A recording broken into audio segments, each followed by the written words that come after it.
This is Daniel Coosberry, and we're going to continue looking at some aspects of statistics. This lecture, we're going to talk about measures of central tendency. So in the last lecture, we looked at ways of taking a bunch of data and representing them. So we made histograms, and one of them kind of looked sort of like this.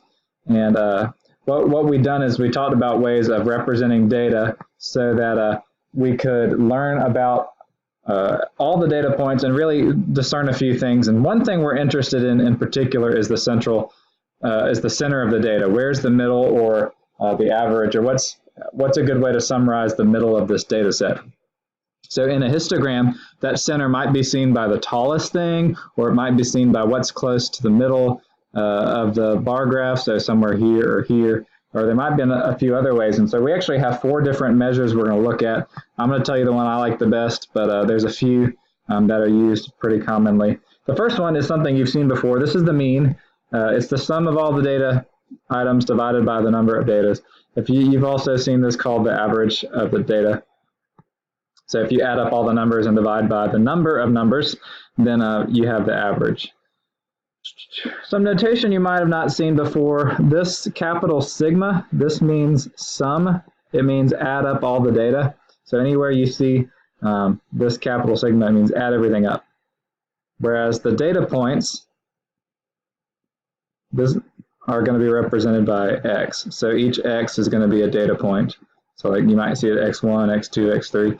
But if you have 40 pieces of data, they're all going to be x's. Add up all 40 of them and then divide by 40. That's how you get the mean. Okay, so here's an example. We have in this table we have the top. We have the 10 highest earning TV actors and the 10 highest earning TV actresses for the 2010-2011 television season, and it says find the mean earnings for the 10 highest earning actors. Okay, so we have actors on the left, we have actresses on the right. We're interested in finding the mean earnings for the 10 highest earning actors, which means we're going to take these 10 numbers, add them all up, divide by 10. That's the mean of that thing. So it's already written down here. And we're going to denote the sample mean by x bar. So this little x bar here, sample mean. We're going to add up all the x's, divide by n. So add up these 10 numbers, divide by 10, you end up with 14.7. I'm just kind of doing this quickly so you don't have to see me adding a bunch of stuff. So that's the mean. As an average, you've probably done averages before. We're calling it the mean. There's another way to calculate the mean. If you're given, instead of a data set, a frequency distribution like we did in the last lecture, where instead of having all the data points, you might just have there's so many in this category, so many in this category. So you just have the frequencies. Then we can still find the mean, and this is kind of how this works. You're going to add up x times its frequency, and then divide it by n. So you'll have different categories. Those will be the x's, and then you'll have the frequencies on the right side of the table, and you'll multiply those together and add them up. So here's an example of that.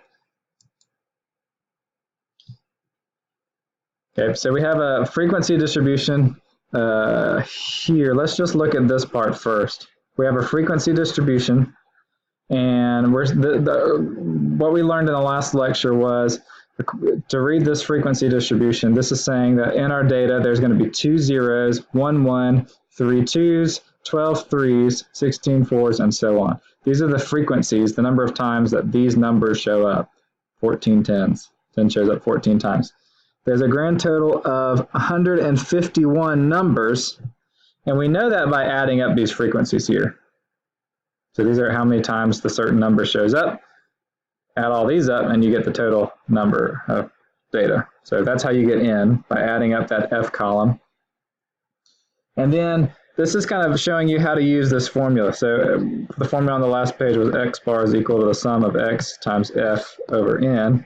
You have to multiply x times f every single time in this column and then add everything up. So x times f is 0, 1 times 1 is 1, 2 times 3 is 6, and so on. So this is where it gets a little bit tedious. But if you're given a frequency distribution, you can multiply x times f for each one, And then this sigma says add all these things up. So now that you've done the multiplication, add all these things up, you get 975. And then this down here kind of shows you what to do. So x bar is equal to the sum of x times f, which is this number, divided by n, which is this number. And then you get 975 divided by 151, or 6.46.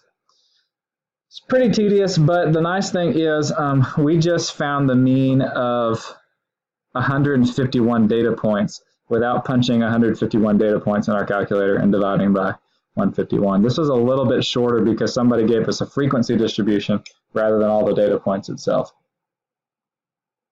So that's the mean.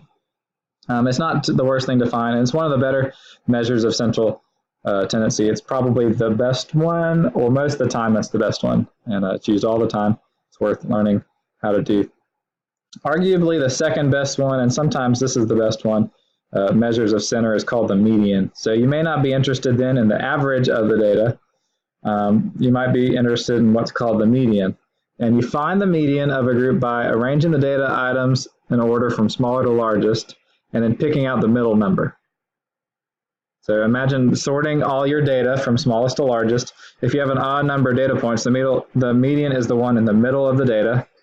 If you have an even number, you're not going to have something in the dead center. So you're going to take the average of the two middle data items, and I'll kind of show you those in just a sec. So the mean is once you've sorted your data and it's in numerical order from smallest to largest, the mean is the one in the dead center, or the average of the two that are in the center. So let me show you an example. Here are two data sets, and we're asked to find the mean of both. So this one has 5 pieces of data. This one has 10, it looks like.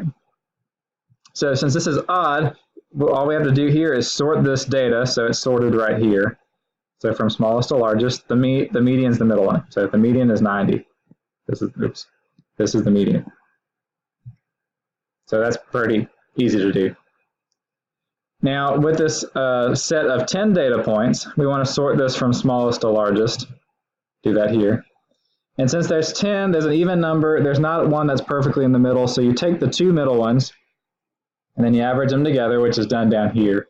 You get a median of 31, which is halfway between 28 and 34.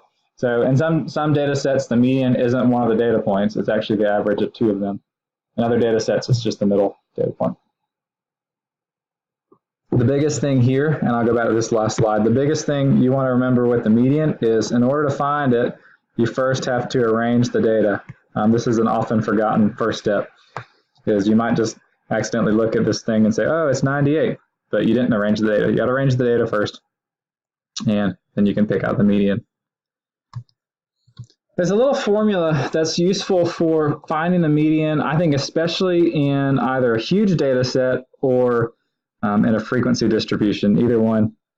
But this is called the position of the median. So if you're not sure which one and you have 151 data points and you don't want to count to the middle one, or you're not even sure which one the middle one is, this says if you have n data items that are arranged in order from smallest to largest, the median is the value in the n plus 1 over 2 position.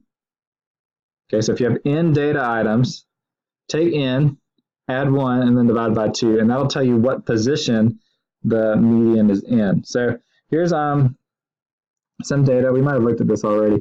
We have 151 data points, and it's in a frequency distribution. So from 0 to 10, this is the frequency for the stress level ratings of 151 students. So these are the actual stress levels. These are how often they occurred. We want to find the median, and I'm going to find the position of the median first. So I'm going to find n plus 1 over 2. This is n plus 1 over 2. So this is 152 over 2, which is 76. This is saying that the 76th data point is the median. Now what I have is I don't have the data written in order, but I do have the idea of the frequencies, especially it's kind of in this smallest to largest format already. So I know the first two are zeros, the third one is 1, the next three are 2s, and so I can kind of count up until I get to 76, I guess is what I'm trying to say. So I'm going to count up, and I think I'm going to try to keep track of what I'm doing. So these are the first two in this category. Let me see if I can write that better. These are the first two. The third one is here. And then the next 3 are here, so that's the first 6 of them. I'm just going to add 12 to this. The first 18 are going to be 3 or less. And if I add 16 to that, I get 34. If I add 18 to that, I get 52. I'm kind of here. And if I add 13 to that, I get 65. So what I'm saying is the first 65 are going to be 6 or less. And then if I add 31 to that, I get 96. Now I'm looking for what numbers in the 76th position. Well, it's none of these. These are all earlier than 76. In fact, the first 65 numbers are going to be 6 or less. So 76 is going to be more than 6. It's going to be 7, but it's not going to be more than 7 because like the 66th to 96th data points are going to be up here in the 7. They're all going to be 7s. So because of that, I'm going to conclude that the median is 7. Again, because the first 65 data points are 6, and the 76th one's going to be in this 7 group up here. There's going to be a bunch of 7s. One of them is the median. We'll just say it's 7. That was a little weird.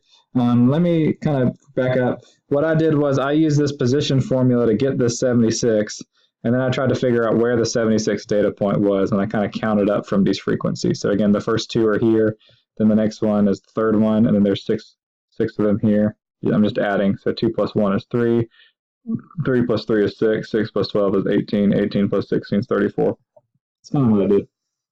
Anyway, it's a handy formula, especially when you have a big data set, so you don't have to count 100 times in order to make sure you're right and have the median. I'm pretty confident this is going to work. Another measure of central tendency is called the mode. The mode is somewhat commonly used, but it's probably not as good as the mean or the median to talk about the center of the data. But the mode is essentially the data value that occurs most often.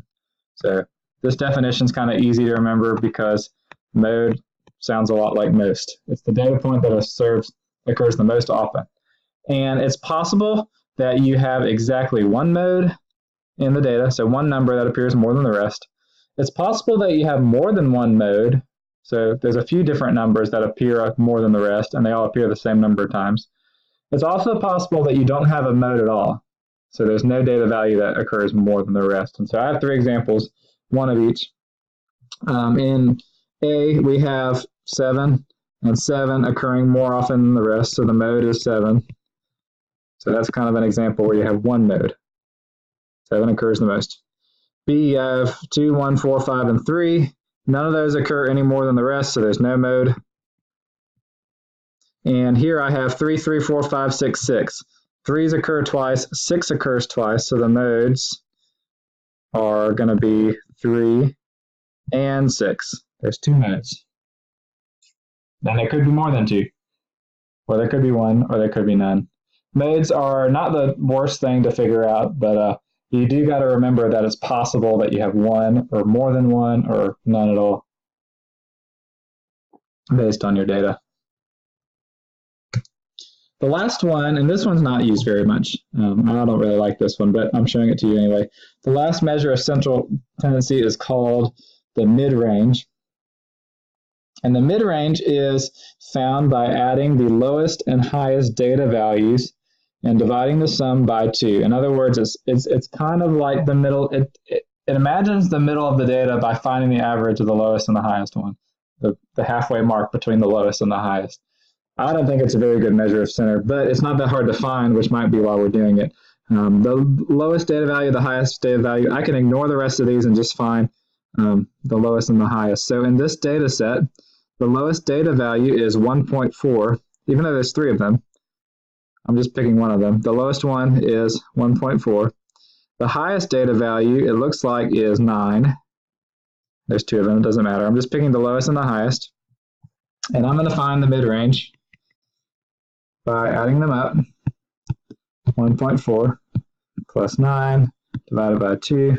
So this is 10.4 divided by 2 is equal to 5.2. And that's the mid-range. So from a certain point of view, this represents the middle of the data set, even though it doesn't really tell you a lot. other than it's halfway between the minimum and the maximum of the data set. So there's your four measures of center. They all start with M: the mean, the median, the mode, and the mid-range.